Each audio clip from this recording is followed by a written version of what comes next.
Today, let's talk about the leadership confidence gap, why smart people doubt themselves. Okay. I see this all the time. People have great experience, are very smart, very intelligent, and they doubt themselves. It's like they have this voice inside their head that says, what if people find out that I really don't know what I'm talking about or that I really can't do this? All right. Oh man, it holds them back. It holds back everyone. Okay. It is a leadership challenge, a leadership problem. Okay. So let's talk about this a little bit. Let's talk about 5 reasons why capable, smart people often doubt themselves. Okay. So got my whiteboard that I like to use so much. The first one I would call the expertise paradox. Expertise paradox. Okay. Oftentimes being so smart holds them back, or having so much expertise holds them back. They like to speak as an expert. And if they're not an expert, they don't want to talk about it. But often good practices in what they are good can help everyone else. Okay. Good leadership isn't about knowing everything. It's about figuring things out, right? People are in leadership positions to solve problems, not for the title, right? Not because they're been there longest. Should be to solve problems. Okay. So I had a client that I worked with once, Michael, and he told me he was able to start sharing more in problem solving because he realized he didn't need credentials in everything. He didn't need to be an expert in everything to share. So that's the first one, expertise paradox. The second one I would call the perfectionist prison. Perfectionist prison. Okay, there might be some similarities, do you think, between the two? But oftentimes people hate making comments if it's not perfect. Okay, like they need all the information, or it's wrong. They're worried about it being wrong. If you're waiting for 100% certainty, you are going to miss so many opportunities. Okay, being perfectionist, you could kind of consider it as like making it an idol, that I have to look good, that I have to look right. It's not about that. Okay, it's about serving. Okay. And so it's so important. Oftentimes you just need enough information. What's the amount of information I have right now to make a decision or to share, right? Don't hold back. The third one I will call the comparison trap. Comparison trap. Okay. It is too easy to compare yourself with other people. It's too easy to compare what people think of you. Okay. Because you know all the doubts in your head, but you don't know all the doubts in their heads.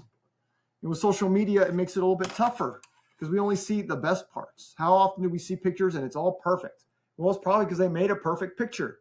No one puts a picture of the reality. I've seen this time and again, right? We compare ourselves, our imperfect selves, to the perfect image that we see.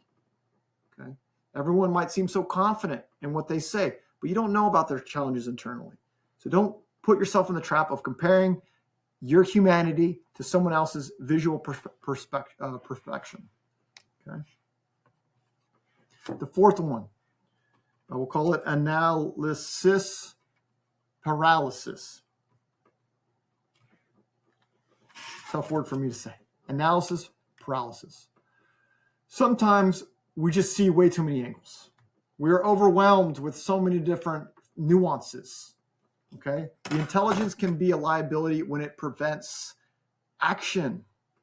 Okay. Because we see all the possible downsides, all the things that can go wrong. We don't want to do anything or share our thought there. Right. I had a client, Seppo, who told me he was trying to do everything at once. And because of that, he was doing nothing well. It's kind of similar here, right? You see all the problems that can happen, or all too many insights, and you're just overwhelmed. Okay. The analysis paralysis. That's the fourth one. And the fifth one, this was definitely dangerous. I call it the approval addiction. Approval addiction. Okay. It's so easy to start getting addicted to approval, as if what other people want or their opinions or their feelings is all that matters. Okay. This happens often because high performers might have been good at school and they get grades and they get rewarded. They get called out, right? And then later on in leadership roles, it's not so black and white as 1 + 1 = 2. Okay, now success depends on influence, not just being smart. Oftentimes you were so used to being right all the time, it's hard to be wrong or have something that's uncompletely filled out, right? You're trying to maintain a perfect record instead of building a leadership muscle, okay? So these 5 are key challenges that are worth thinking about. Which one of these do you really relate to? Which ones catch your attention? Which ones can you start to work on? Self-awareness is huge. Once you become self-aware, this is a challenge, then you can start working on it. We'll talk about that more a little bit later. Okay, so let's talk about confidence and competence.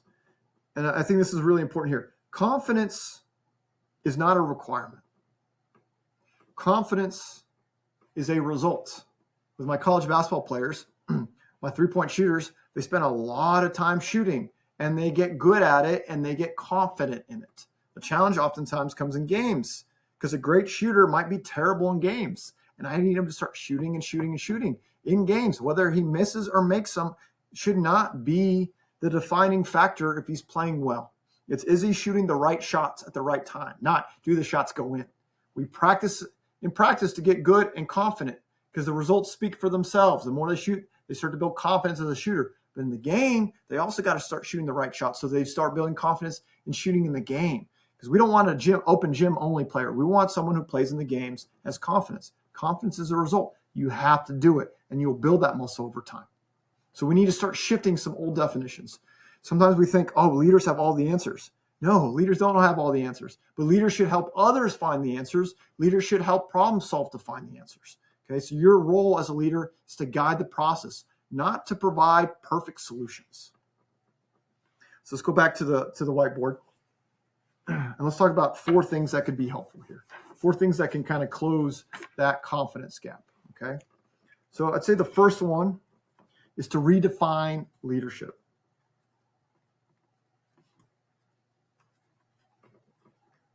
Okay?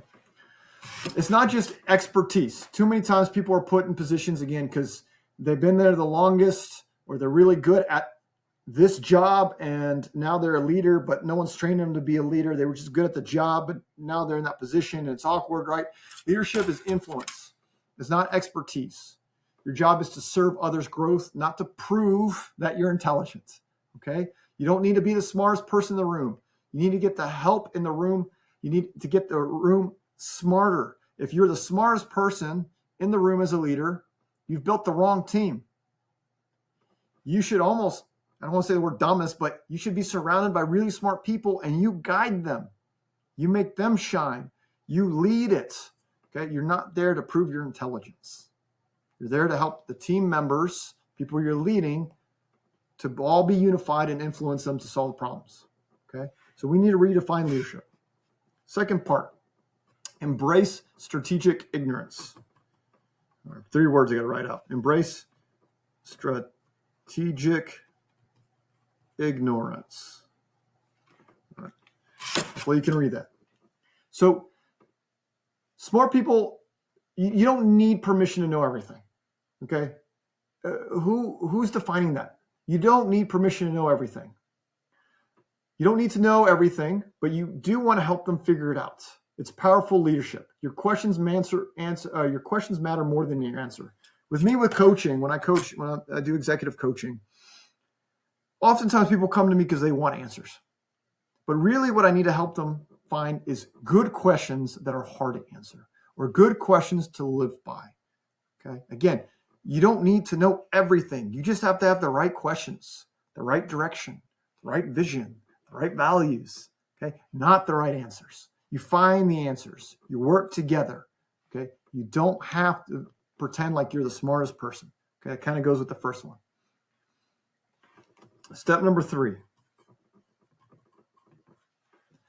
I'm going to call this start moving. You could also think about it like start before you're ready, but you need to start moving. Okay? Being completely ready, it's a myth. How many times do we hear, I wasn't ready for it. I don't know when I'm going to be ready for it. When are we going to be ready for it? When's the right time? Okay? You're not paid as a leader to wait till it's the right time. You need to start moving. Okay? Influence your team to start moving, start finding solutions. Okay. We said confidence is a result. It's not a requirement. So start moving. You'll start building that leadership muscle and you'll start to become more confident. Okay. And the fourth one, I'm just going to write the word focus so I don't have to write too many words. Focus. What should you focus on? You should focus on service. Okay. Right principles. You can't control the outcomes. Stop thinking about how do I look? Start thinking, how can I help? How can I help my team members be great, solve problems, get ahead? Those are the things we need to look at. Okay. When you focus on serving others, stop focusing so much on yourself. Okay. Your intelligence becomes a tool for others' benefits. All right. The spotlight shouldn't be on you. It should be on helping others. When I was at McKinsey & Company, what I really liked about the engagement manager is they weren't necessarily there. They weren't there to look good. They were there to help the team members solve problems they couldn't do alone. Oftentimes it's like, I need to grab time for this problem because I'm struggling here, I'm struggling there. Right? There was a liaison with the partners and with the clients. Okay. The spotlight shouldn't be on you. It should be on everyone else. Okay. So those are 4 things. Maybe there's something there that sticks out to you that you can really start to work on this week. Okay. Oftentimes we're waiting for some kind of permission. We're waiting for someone to tap you on the shoulder and say, now you're ready to lead. But the funny thing is that person is you. You're that person that needs to be able to say, I am ready to lead. I don't need to be perfect. I don't need to be the smartest. I don't have to have all the answers. I just need to be willing to put myself out there, influence others, and be a great leader, okay, as we define it. So what does this look like in practice? Well, let's look about some ways that we can work on this. In meetings, let's talk about meetings. Share your perspective, even if it's not fully formed. Provoke thoughts, right? Ask questions that other people are thinking of, but they don't want to say it. Okay. Provide and facilitate discussions instead of just providing analysis or trying to be right all the time. When it comes to decisions, moving from meetings to decisions, make decisions with the information you have instead of waiting for perfect clarity. Okay. That's a myth. Perfect clarity. Situation's constantly changing. You have to use the information you have. Communicate your reasoning process, not just your conclusions. Okay. And admit uncertainty, right? If you're not sure, right? And that helps a lot with decisions. Let's move from decisions to relationships. Lead through curiosity and questions. Use your intelligence and your experience to understand others, not to impress them. It's not about you. Okay. Show vulnerability also in what you're doing with relationships. Okay. So as we wrap this up, if you're a smart person who doubts your leadership ability, you're exactly who the world needs right now, leading. Your thoughtfulness is an asset. It's not a liability when it's paired with action. I love working with high performers, with high potential leaders, close that gap. Okay. Right now I have a course called Career Growth Acceleration. Okay. The world doesn't need perfect leaders. It needs smart people who are willing to lead imperfectly. And as I wrap this up, information without action is just amusement. Maybe you like to get on YouTube and you like to watch some videos because you're amused, you're entertained, whatever it is. Do something about it. Commit to doing something about it. COMMIT is part of my framework. And the C's choose. Choose to do something about it so you can become a confident leader in what you're doing. Okay?